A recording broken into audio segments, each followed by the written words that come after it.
Hello and welcome to Films. I can't do a Transylvanian accent. Welcome to Films and That.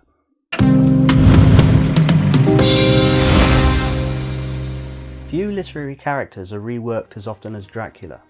He's a figure so synonymous with pop culture that even attempts to circumnavigate the legal trappings of his name has brought about another version of the character that is renowned even today. If you haven't guessed what I'm talking about yet, meet Count Orlok. Orlok, otherwise referred to as Nosferatu, was the first attempt to adapt Dracula into a film.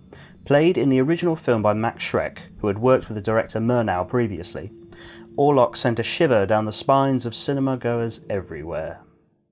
Murnau's film Nosferatu isn't without controversy, but even after Universal Studios had adapted Dracula successfully with the original name, Orlok's rat-like visage still resonated with audiences. In 1979, German director Werner Herzog would remake the film, giving it his own take. His intention was to pay absolute respect to the original, whilst diverting the original tale away from the book and into a more unique direction, expanding on the plague theme Murnau's film had touched upon.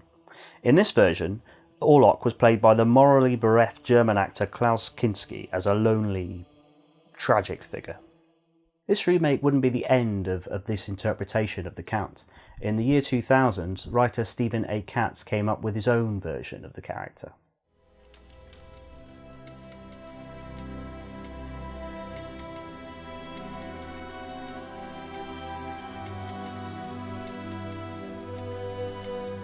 The film was funded by Saturn Films and directed by a little-known American director called Edmund Elias Merhige. Shadow of a Vampire asks a simple yet tantalising question. What if Max Schreck's performance wasn't a performance? What if Count Orlok was a real vampire? And Bram Stoker's novel wasn't born from fiction at all. This time, Nosferatu would get the star treatment, now played by Willem Dafoe. John Malkovich was cast as Murnau, fanatical in his scientific approach to art. Others include Udo Kier as the film's producer, Albin Grau, who was an occultist in real life, and Eddie Izzard in an early acting role. During the production of the film, the crew start to fall ill one by one, much to the annoyance of Malkovich's Murnau. But the trouble is, Murnau is aware that Schreck is a real vampire. He's made a bargain with him, provided that the Count aids him in making the most realistic vampire film ever made. There are many great fiction films about filmmaking. Fellini's 8½, Singing in the Rain, Day for Night. It's a subgenre ripe for creativity, and Shadow of a Vampire doesn't disappoint in that regard. If it hadn't been made so long ago, the concept could be easily dismissed. But Nosferatu is so haunting, even by today's standards, one could easily get on board with the idea that Schreck's performance was much more than just improv. The Shadow of a Vampire is technically a black comedy, not so much tongue-in-cheek, more a wink to the camera. The drama and horror is still there, it's not all played for laughs, but while Dafoe does add a creepiness to the character, there is some subtle humour too. That's how everyone is almost 4. 4? John Malkovich, on the other hand, is quite different. While throughout most of the film he's played as being close to tyrannical, towards the end of the third act he's practically villainous. He becomes devoid of all empathy, Dr. Frankenstein with no regrets.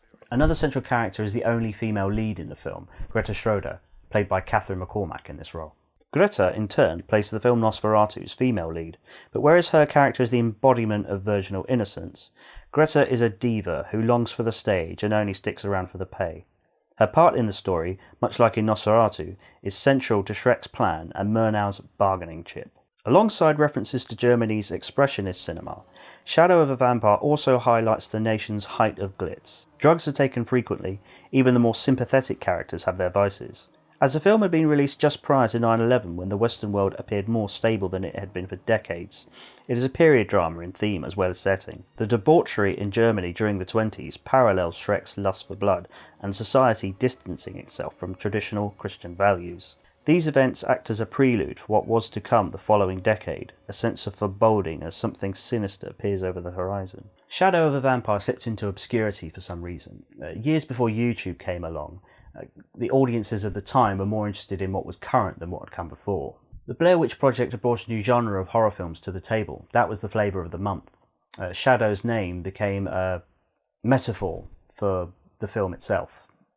All in all, the tone and performances are enough for me to recommend it.